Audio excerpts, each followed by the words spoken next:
Cambiamos de tema y está del otro lado un profesional de la salud, Pablo Ferrari, quien lleva adelante, preside la Fundación Salud Inclusiva. Pablo, buenas noches, ¿cómo te va? Bienvenido. Hola Pablo, ¿cómo estás? Te saludamos aquí. ¿Qué tal? Muy buenas noches. Buenas noches para vos. Igualmente. Pablo, llegaban muchos mensajes, o mejor dicho, generó mucha repercusión un mensaje tuyo que decía: fase 1 ahora mismo, no se puede esperar ni un minuto más para volver atrás, para tener más restricciones y empezar a cuidar de otra manera a la población y a los médicos.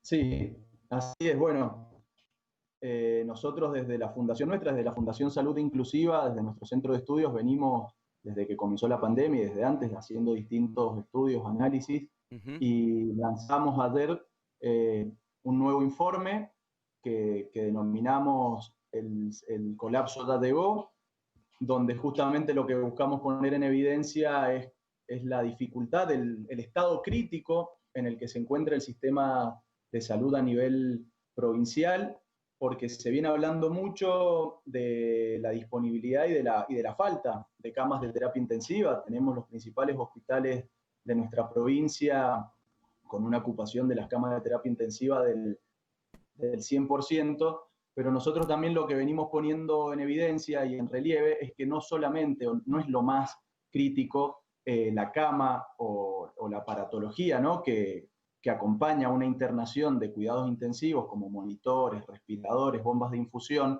que no dejan de ser bienes de capital, digo, aparatología que se puede comprar, que se puede adquirir. Sin ir más lejos, el viernes pasado el Ministerio de Salud de la Nación envió aparatología para reforzar la provincia, pero lo que es verdaderamente crítico es el personal de salud que trabaja en las unidades de terapia intensiva. Y cuando ¿Qué es lo que hablamos de hoy también personal de salud, preocupa, claro? exacto, nos referimos a las médicas y médicos de terapia intensiva, a las enfermeras y enfermeros de terapia y a los kinesiólogos y kinesiólogas de terapia. Ujú. Personal que da de por sí es muy escaso, que en esta situación se ve sobrecargado, y que no trabaja solamente en una internación, en una institución, en un hospital, trabaja la mayoría en 2 o en 3 instituciones. Entonces, a medida que siga la circulación de la ciudadanía como se está dando hasta el día de hoy acá en la provincia, que prácticamente no se ve restricciones, o sea, la circulación es generalizada, aumenta por supuesto la cantidad de contagios que vamos a ver. Al aumentar la cantidad de contagios aumenta la necesidad de asistencia, de demanda del sistema de salud, pero también aumenta el riesgo y aumenta el contagio del personal, de los trabajadores de la salud. Y como decíamos, todo este personal, tanto médicos, enfermeras, kinesiólogos, de las unidades de terapia intensiva, trabajan en más de una institución. Cualquiera de esos trabajadores que sea positivo o que deba aislarse por ser un caso sospechoso o haber estado en contacto, no resiente una sola internación, va a resentir 2 o 3 instituciones, lo cual implica que los médicos tengan que hacer un día más de guardia de 24 horas, que la gente de enfermería tenga que, en vez de hacer un turno de 8, hacer un turno de 12 horas. La cantidad del personal en las distintas terapias intensivas. Nosotros el informe lo hicimos en base a un relevamiento que llevamos a cabo la semana pasada, del lunes al viernes, y sobre todo el personal de enfermería, que es el personal que está realmente al pie de la cama, que es el que se encarga de las tareas de cuidado en los equipos de salud, por ejemplo, en los principales hospitales, como es el Central, como es el Hospital del Carmen. La proporción de enfermeros por cantidad de camas está muy por debajo de lo necesario, que nosotros el parámetro que tomamos es la resolución del Ministerio de Salud de la Nación del 2014, que figura en el informe, como también las recomendaciones de la Sociedad Argentina de Terapia Intensiva, que habla de que tiene que haber un enfermero cada 2 camas. Ujú. Y la realidad es que no estamos contando en la provincia con un enfermero, una enfermera cada 2 camas.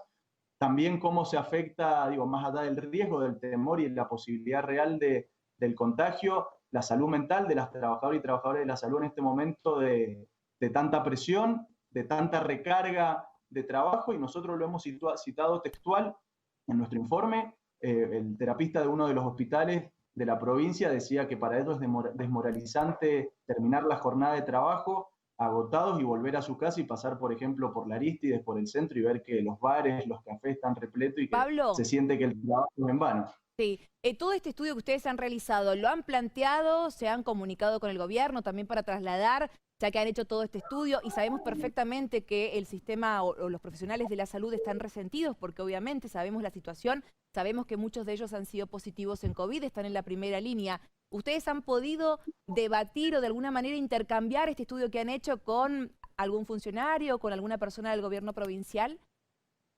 Nosotros la primera acción que hicimos desde la fundación en el marco de la pandemia, cuando empezaron los primeros casos, en realidad antes de que empezaran los primeros casos, sino el 19 de marzo, Sí. cuando se estableció la cuarentena a nivel nacional, lo primero que hicimos fue presentar por mesa de entrada de Casa de Gobierno una nota dirigida al gobernador de la provincia para ponernos a disposición desde nuestros saberes técnicos, desde la Fundación, para colaborar y aportar al comité de crisis que se había constituido en ese momento. Sí. Al día de hoy no hemos recibido respuesta de esa propuesta, de ese ponernos a disposición, y lo que nosotros sí estamos haciendo es hablar todo el tiempo bueno, somos todos trabajadores de la salud nosotros, así que estamos Total. en contacto todo el tiempo, pero entendemos que no hay margen para seguir sin volver, por ejemplo, a fase 1. Nosotros Bueno, el 23 de justamente, julio, sí.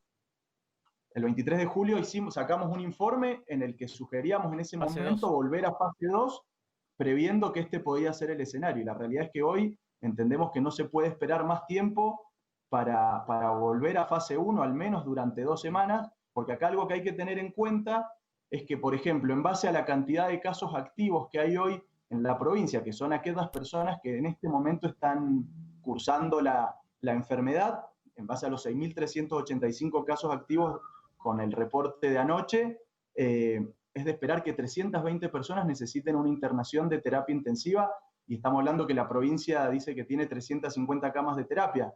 Por lo tanto, es casi la totalidad de las camas solo por COVID. Y si seguimos en este ritmo de contagio, nosotros hemos hecho una proyección, una estimación, que el tiempo de duplicación de casos a nosotros nos está dando de 11 días, por lo tanto, en prácticamente 11 días, 2 semanas, vamos a estar hablando, ojalá que no, esperamos que no, que las proyecciones nuestras estén equivocadas y lo más Bueno, posible. igualmente, Pablo, justamente hoy hablábamos también con el vicegobernador aquí al mediodía, ¿no? En nuestro noticiero, y nos decíamos, le preguntábamos esto, si ya estaban analizando la posibilidad de volver a fase 1, y decían, vamos midiendo el día a día, son muchos los factores que estamos viendo, y bueno, me imagino que deben estar en esta difícil tarea de tratar de ver qué decisiones tomar con respecto a la situación epidemiológica de la provincia, pero te agradecemos enormemente también tu visión y tu trabajo desde la fundación y bueno, y aportar, ¿no? Creo que somos una sociedad donde cada uno puede aportar lo suyo y es interesante también haberte escuchado.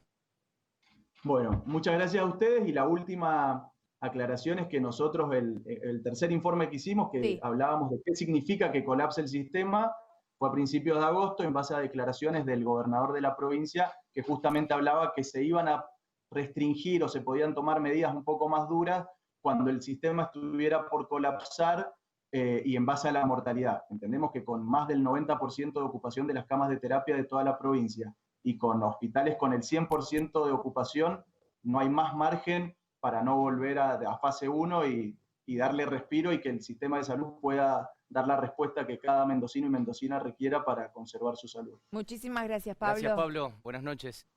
Buenas noches a ustedes. Hasta luego. Era Pablo Ferrari, el presidente de la Fundación Salud Inclusiva.